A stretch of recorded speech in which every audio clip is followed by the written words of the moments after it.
السلام علیکم every one, کیسے ہیں آپ سب؟ خیریت سے ہیں؟ میں آج بات کرنا چاہوں گا عظیم ہمارے جو مفکر گزرے ہیں، علامہ محمد اقبال صاحب کے بارے میں، اور جو ان کی شاعری اور جو ان کا کلام ہے، اور جو انہوں نے لیکچرز ہمیں دیے، وہ اس سلسلے میں آپ سے بات کرنا چاہوں گا۔ یہ میں کچھ لیکچرز جو ہے وہ اس حوالے سے ریکارڈ کرنے کی کوشش کر رہا ہوں کہ ان کی جو خدمات ہیں، انہوں نے جو شاعری، اردو شاعری میں اور فارسی شاعری میں جس طرح ان کی کنٹریبیوشن ہے، اور اس کے ساتھ ساتھ انہوں نے جو ہمیں نثر میں جو لیکچرز کی صورت میں جو ہمیں مواد ان سے ملا ہے، وہ اس کی تشریح، اس کی تفہیم جو ہے وہ آپ تک پہنچا سکوں۔ جو میں اس کی ان کی شخصیت کو سمجھ پایا ہوں اب تک، وہ میری کوشش ہوگی کہ آپ تک وہ پہنچا پاؤں۔ اس حوالے سے میں پہلے بھی ایک لیکچر جو ہے وہ ریکارڈ کر چکا ہوں، اور اب ایک مزید لیکچر کی طرف میں جانا چاہ رہا ہوں۔ چھوٹا سا ایک لیکچر آپ کہہ لیں اس حوالے سے کہ جس کے اندر میں آپ کو ایک انٹرو دینا چاہوں گا۔ اس سے پہلے جو لیکچر تھا وہ اس میں بتانا چاہتا تھا کہ اقبال جو ہیں وہ ایک شاعر نہیں ہے، وہ ایک مفکر ہیں، وہ ایک فلسفی ہیں۔ اور شاید اس لیکچر میں نے یہی بتانے کی کوشش کی کہ آپ اس کو، اقبال کو، بطور مفکر، بطور فلسفی کے آپ سمجھنے کی کوشش کریں، یعنی ان کی شاعری کو بھی آپ اس طرح لیں۔ تو الحمدللہ بہت سے لوگوں نے اس کو دیکھا، لائک کیا، اور مجھے بہت خوشی ہوئی۔ بہت سے لوگوں نے اپنے کمنٹس بھی دیے، جو میرے لیے باعث اطمینان ہے کہ لوگوں نے ایٹ لیسٹ اقبال کو سمجھنے کی کوشش کی اس طرح۔ اور یہ میری ایک ناچیز کی ایک رائے ہے، ورنہ بے شمار اساتذہ کرام ایسے گزرے ہیں، یا جو بہت سارے لوگ ابھی کام کر رہے ہیں اقبالیات پہ، وہ اپنے لحاظ سے اقبال کی شاعری کو جو ہے وہ سمجھ پائیں، اس کی تفہیم کر پائیں۔ میں جس طرح تقریباً 20-25 سال 30 سال سے اقبالیات پر تھوڑا بہت ریسرچ کر چکا ہوں اور پڑھ چکا ہوں، کچھ کتابیں بھی ہیں میرے پاس، ہیں لائبریری میں، میری بھی، میرے والد کی بھی، تو اس میں نے کچھ اضافہ بھی کیا اور سمجھنے کی کوشش کی کہ جو ہمارے مفکر ہیں، یہ کس نہج پہ انہوں نے کس جگہ انہوں نے اپنے آپ کو سوچا ہے، کس طرح جو ہے وہ قوم کی ایک ڈائریکشن جو ہے وہ سیٹ کرنے کی کوشش کی۔ اور میں جو موسٹ امپورٹنٹ جو بات ہے وہ یہ ہے کہ اقبال جو ہے وہ قرآن کو سمجھنے میں مجھے بہت آسانی ہوئی۔ علامہ اقبال کی شاعری کو سمجھنے میں، اور اس طرح پہ قرآن کو سمجھنے میں بہت مجھے آسانی ہوئی ان کی شاعری کے تھرو۔ تو جسے وہ علامہ اقبال جو ہے وہ ایک زندہ کتاب کہتے تھے کہ میرا جو کچھ بھی میں اس سے حاصل، میرا یعنی سرچشمہ جو ہے وہ قرآن حکیم ہے، اور وہ ایک زندہ کتاب ہے جس سے انہوں نے سب کچھ سیکھا۔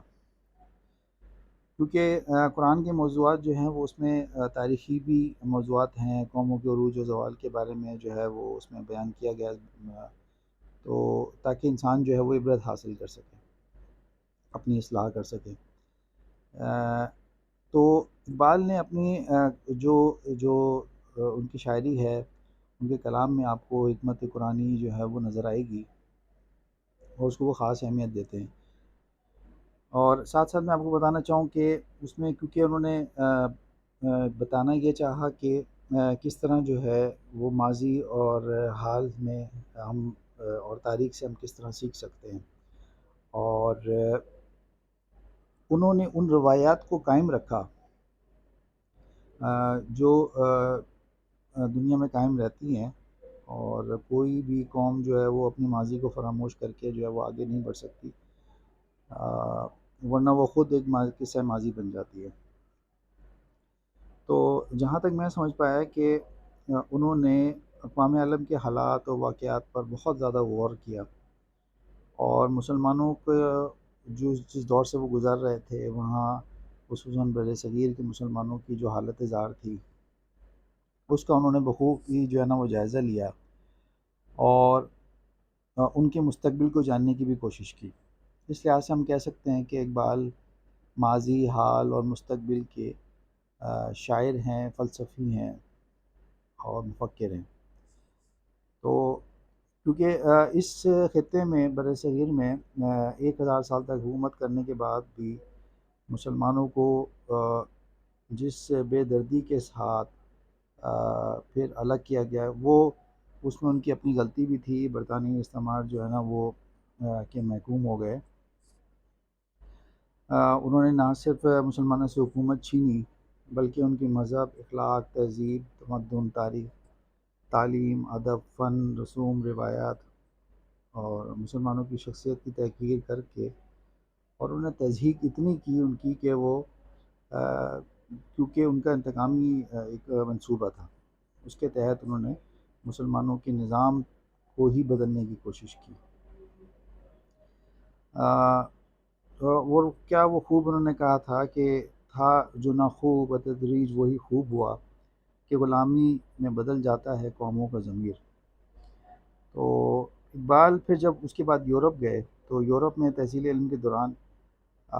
یورپی استعمار نے جو ملت اسلامیہ کی وحدت کو پارا پارا کرنے کی کوشش کی،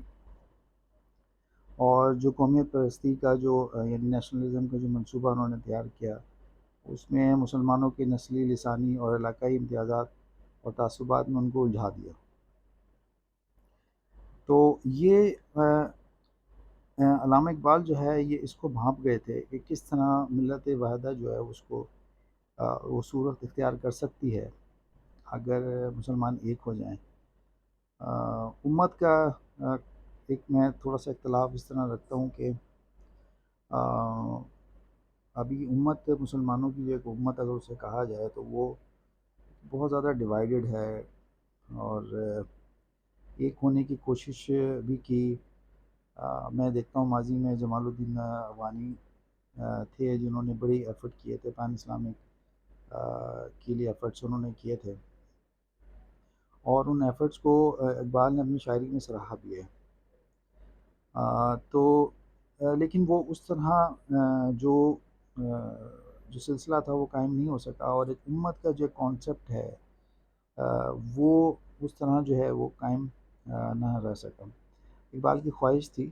لیکن وہ یہ ہوا کہ وہ پاکستان کی صورت میں ہمیں ایک ملک ضرور مل گیا۔ تو اس کے بعد میں بات یہ کرنا چاہوں کہ اقبال ان حالات میں ان خوفناک حالات میں مایوس نہیں ہوئے تھے، اور ان کتنے وہ آپٹمسٹک تھے اس دور میں بھی کہ وہ مسلمانوں کی حالت زار سے پریشان تو تھے، لیکن انہوں نے مشرق کی بیداری اور وحدت اسلامی کے احیاء اور استحکام کے لیے کام کیا، اور اپنی فکری فنی صلاحیتیں جو ہیں ان کا استعمال کیا۔ قرآن مجید کی زندگی بخش تعلیمات کو انہوں نے اس طرح اپنے کلام میں پیش کیا کہ اگر مسلمان اسلام کی طرف اگر راغب ہونا چاہیں تو وہ ان کو وہ جو مسلمانوں کی ماضی تھی، ماضی کا تھا قصہ کہ عزت اور عظمت کا جو زمانہ تھا وہ پھر لوٹ آ سکتا ہے، یعنی وہ جو دور جو مسلمانوں نے اولین دور گزارا جسے وہ صحابہ کرام کا جو دور تھا اور اس کے بعد کے ادوار تھے، جو مسلمانوں کا ایک خوبصورت دور تھا، اس کو انہوں نے کہا کہ وہ دور واپس آ سکتا ہے اگر مسلمان ایک وحدت جو ہے وہ اس کی شکل اختیار کر سکیں۔ اور انہوں نے بانگ درا جو ان کا مجموعہ ہے اس کے اندر اس میں انہوں نے ولولہ انگیز نظموں سے قوم کو بیدار کرنے کی کوشش کی. تو ان کی یہ ایک بہت بڑی ایفرٹ تھی جسے فراموش نہیں کیا جا سکتا. پھر انہوں نے مسلمانوں کے جو جذبہ تھا اس کو اس کی ایمان اور ایمان کی جو ایک نئی روح پھونکنے کی کوشش کی. بانگ درا کی جو نظمیں تھیں وہ بہت خوبصورت نظمیں ہیں. اس کے بعد انہوں نے ایک اور مجموعہ ان کا شائع ہوا ضرب کلیم کے نام سے، جس میں انہوں نے اسلام دشمن قوتوں پر ضرب لگانی، یعنی کہ ضرب کلیم سے آپ کو اندازہ ہوتا ہوگا کہ حضرت موسیٰ کے بارے میں ہے کہ وہ کلیم اللہ کہلائے، وہ کہ انہوں نے کس طرح اپنے کے سامنے دشمن کے سامنے کس طرح ان کو کاری ضرب جو ہے وہ لگائی. تو ضرب کلیم جو ہے ان کا مجموعہ وہ اسلام دشمن قوتوں پہ ایک کاری ضرب لگائی اقبال نے، اور انہوں نے تنہ تنہ دور حاضر کے خلاف اعلان جنگ کر دیا. یہ بھی ایک ہمیں اس سے ایک ملتا ہے سبق. پھر ہمارے سامنے بالی جبریل آتی ہے، جس سے ذہنوں کو آسمانی رفت یعنی ہر انسان کا ایک مقام بلند ہوتا ہے، اس کو پہچانا جائے، اس کا احترام کیا جائے. اقبال نے اپنی شعلہ نوائی سے مسلمانوں میں خاص جوش و جذبہ جو ہے وہ پیدا کیا، ایک نئی زندگی، ایک نئے روشن مستقبل کی نوید دی، اور انہیں ہر راہ مل پر گامزن کیا. انہوں نے مسلمانوں کو اپنی انفرادی اور اجتماعی اور قومی وجود کی استقامت کے لیے خودی کا درس دیا، جو موسٹ امپورٹنٹ درس ہے. یعنی آپ کی خودی جب تک آپ میں بیدار نہیں ہوگی، آپ جو ہے وہ اپنی شخصیت کو نہیں پہچان پائیں گے، اور اس کی لامحدود صلاحیتوں کو اور قوتوں کو آپ بروکار نہیں لا سکتے. تو دنیا میں سر اٹھا کر آپ نے اگر جینا ہے اور زندگی بسر کرنی ہے تو آپ کی خودی جو ہے وہ بہت اسٹرانگ ہوگی. اگر خودی آپ کی اسٹرانگ نہیں ہے تو آپ کی پرسنالٹی بھی ویک ہوگی، یا آپ کی پرسنالٹی میں جو ہے نا وہ جھول ہوگا، خامی ہوگی. تو اس مقصد کے پیش نظر انہوں نے اسلاف کے اوصاف اور ان کے عظیم کارناموں کو اپنے کلام میں بار بار دہرایا، تاکہ مسلمانوں کے دلوں میں یہ جو عزم و ہمت ہے وہ پیدا ہو، اور خودی کی انفرادیت اور اس کی لامتناہی قوتوں کو اس کا اظہار وہ کر سکیں. تو علامہ اقبال کے مطابق خودی اس سے جو ہے نا مستحکم ہوتی ہے، یعنی کسی بھی عمل کے لیے آپ کو عشق کی حد تک جو ہے وہ اس میں آپ نے شامل ہونا ہے، تب جا کے آپ کی خودی جو ہے وہ اسٹرانگ ہوتی ہے. یعنی کوئی بھی آپ کام کرنے جا رہے ہیں، جب تک آپ کو اس کام سے عشق نہیں ہو جاتا تب تک آپ کا وہ کام جو ہے وہ اس کی وہ کلاس نہیں ہوگی، اور وہ اس رفت اس عظمت تک نہیں پہنچ سکتا. تو اس کے علاوہ انہوں نے مسلمانوں کی شخصیت کا جلال اور جمال اور اس کی عزت اور عظمت کا راز نبی کریم صلی اللہ علیہ وسلم کی اسوہ حسنہ کو قرار دیا، کہ اگر آپ اس کی پیروی کریں گے تو حضور کے عشق کی قوت سے نظام عالم کو تبدیل کرنے کے لیے آپ انقلاب پیدا کر سکتے ہیں، انقلاب لا سکتے ہیں آپ. ان کا ایک شعر ہے، قوت عشق سے ہر پست کو بالا کر دے، دہر میں اس میں محمد سے اجالا کر دے. سبحان اللہ، یہ ایک ایسا شعر ہے کہ اس میں اتنی گہرائی ہے کہ اگر آپ سمجھنے کی کوشش کریں کہ حضور صلی اللہ علیہ وسلم کی کیا تعلیمات تھی، اور انہوں نے کس طرح ایک روشن ہمارا جو جس جاہلیت میں عرب تھے اور مسلمان کو انہوں نے جو ہے نا ایک رفت اور عظمت کے جو ہے وہ دی. اور اگر ہم ان کے نام جو ہے وہ کے ساتھ اگر عشق کرتے ہیں، یعنی ان کی سنت کو سمجھتے ہیں اور قرآن کو اگر ہم سمجھنے کی کوشش کرتے ہیں، تو ہم حضور صلی اللہ علیہ وسلم سے عشق کر رہے ہیں. اور اس عشق میں ہم سے جو ایک روشنی ہم ایک چراغ جو جلائیں گے، اس سے وہ اجالا پھیلے گا. حضور صلی اللہ علیہ وسلم کے نامی اسم گرامی سے جو ہے وہ اجالا پھیل جائے گا دنیا میں. تو یہ ان کا ایک بہت امپورٹنٹ جو میں کہتا ہوں کہ ایک فیکٹر تھا کہ وہ حضور صلی اللہ علیہ وسلم کی تعلیمات کو جو ہے وہ پھیلانا چاہتے تھے، قرآن کی تعلیم کو پھیلانا چاہتے تھے، اور اس کے لیے انہوں نے کوشش کی۔ پھر اس کے علاوہ اقبال کے انقلاب انگیز اشعار اور فکر و افروز خطبات نے محکوم اور مجبور جو مسلمان تھے بر صغیر میں، اور ان مسلمانوں میں خود شناسی، خودداری اور خود مختاری کا جذبہ اور آزادی کا ولولہ پیدا کر دیا۔ ان کے نزدیک جس طرح خودی اس سے مستحکم ہوتی ہے، سوال سے خودی کمزور ہوتی ہے۔ یعنی اگر آپ کسی کے آگے دست دراز کرتے ہیں، سوال کرتے ہیں، تو آپ کی شخصیت جو ہے وہ تحلیل ہو جاتی ہے۔ اور جو قوم، اور خاص طور پہ یہ ایک انڈیویجول کی بھی بات ہے، یہ ایک قوم کی بھی بات ہے، یعنی جو قوم بھی بھیک مانگ کر گزر اوقات کرتی ہے، وہ اکثر دوسروں کی محتاج ہو کر رہ جاتی ہے، اور اس کی مذہبی، سیاسی، اخلاقی اور تہذیبی کوئی حیثیت باقی نہیں رہتی۔ اور 20ویں صدی کے آغاز میں ایک طرف انگریز کی زبردست حکومت قائم تھی، اور دوسری طرف ہندو اکثریت ہندوستان میں ہندو راج قائم کرنے کے لیے بےتاب تھی، اور آل انڈیا نیشنل کانگریس کے نمائندوں نے مسلمانوں کے جداگانہ وجود کو تسلیم ہی نہیں کرتے تھے وہ۔ تو اس سلسلے میں علامہ اقبال نے سالہ سال پہلے سے یہ کہہ دیا تھا کہ مسلمانوں کی قومیت اسلام ہے، اور وہ جہاں کہیں بھی مسلمان اور ہندوؤں سے علیحدہ ایک قوم ہے۔ چنانچہ برصغیر میں علامہ اقبال کے نظریہ خودی کا اظہار اسلامی قومیت کے تشخص سے ہوا، جسے دو قومی نظریے کے نام سے یاد کیا جاتا ہے۔ یہ سر سید کو بھی میں ان کا یہ کریڈٹ دوں گا کہ سر سید احمد خان رحمۃ اللہ علیہ، انہوں نے بھی مسلمانوں کو بیدار کرنے کی اپنی پوری کوشش کی کہ کسی طرح جو ہے، اور یہ سلسلہ وہیں سے شروع ہوتا ہے جو آپ کو آزادی ملی اور آپ نے پاکستان بنتا دیکھا، تو یہ کریڈٹ جو ہے وہ سر سید کو بھی جاتا ہے۔ پھر ہم یہ دیکھتے ہیں کہ جس دو قومی نظریے کی وجہ سے قائد اعظم نے غیر معمولی قیادت کے نتیجے میں پاکستان کی تشکیل کا باعث بنا،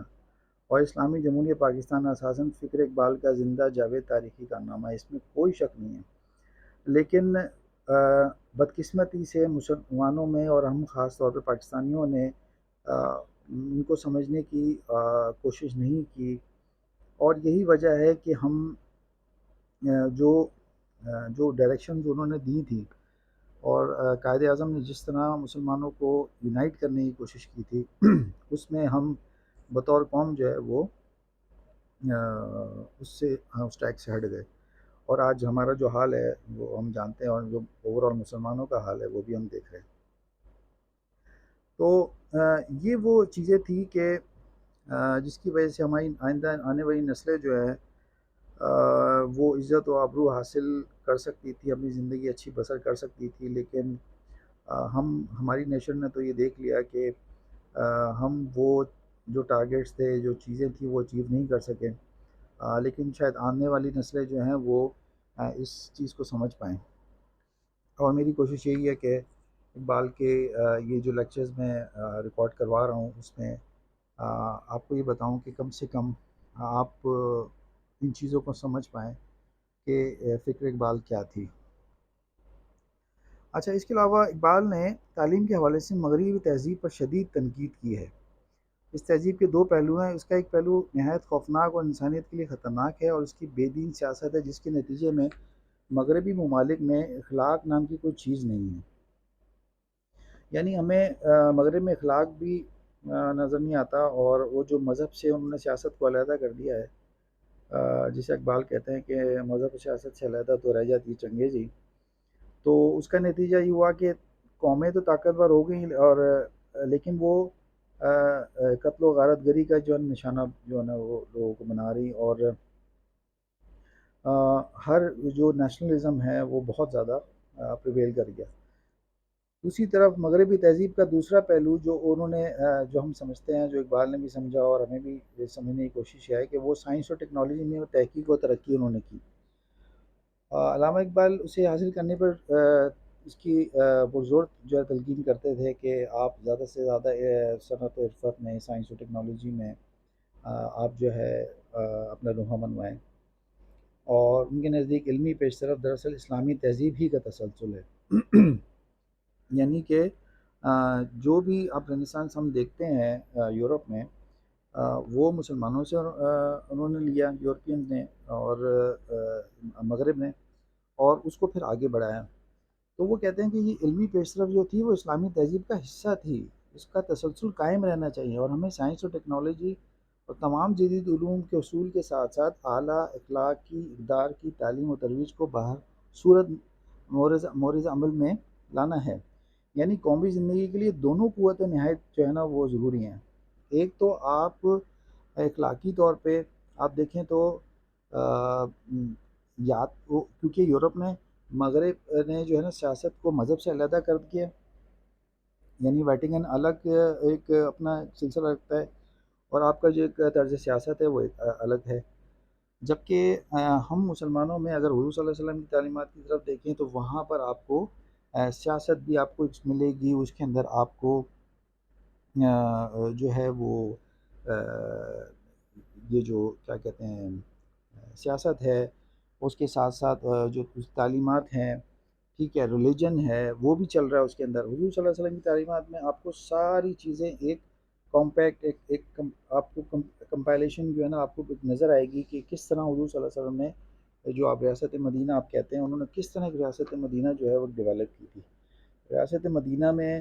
انہوں نے کس طرح اعلیٰ اخلاقی اقدار جو تھے وہ ان کو انہوں نے اپنایا تھا۔ اس کے اندر ایک دوسرے کی تضحیک نہیں کی جاتی تھی، اس میں ایک دوسرے کا خیال کیا جاتا تھا، دوسرے مذاہب کا خیال کیا جاتا تھا، یہودیوں کا، نصرانیوں کا، کرسچنس کا۔ کس طرح حضور صلی اللہ علیہ وسلم نے اپنے اخلاق سے اس کو ثابت کیا، اس کو وہ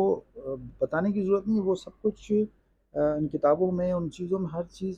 میں وہ موجود ہے۔ ان کی سنت سے ہمیں ملتا ہے، ان کی حدیث آپ پڑھیں ان سے آپ کو ملتا ہے۔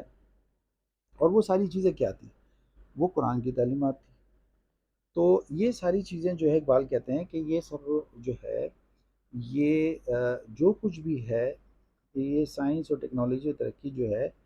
تو یہ سب کچھ آپ حاصل کریں، لیکن یہ اسلامی تہذیب ہی کا تسلسل ہے جس کو آپ نے آگے بڑھانا ہے، اس میں آپ نے پیچھے نہیں ہٹنا۔ اور قومی زندگی کے لیے یہ دونوں قوتیں نہایت ضروری ہیں، یعنی آپ ریلیجن کو بھی اور سیاست کو بھی ساتھ لے کے چلیں گے، ورنہ کیا رہ جائے گی؟ چنگیزی۔ تو یہ آج کا لیکچر تھا چھوٹا سا، جس میں اقبال کی مختلف جو اس کی زاویے ہیں ان کو میں نے پریزنٹ کرنے کی کوشش کی ہے اس لیکچر میں، اور آنے والے لیکچرز میں مزید میں ان کو چیزوں کو الیبوریٹ کروں گا اور آپ کو سمجھانے کی، بتانے کی کوشش کروں گا کہ آپ خود ریسرچ کریں، خود سوچیں، خود سمجھیں، اپنی زندگی کو سہل کریں، اور آگے بھی اجتماعی زندگی جو ہے، قومی زندگی ہے، وہ اس میں بہتری لا سکیں۔ Thank you very much.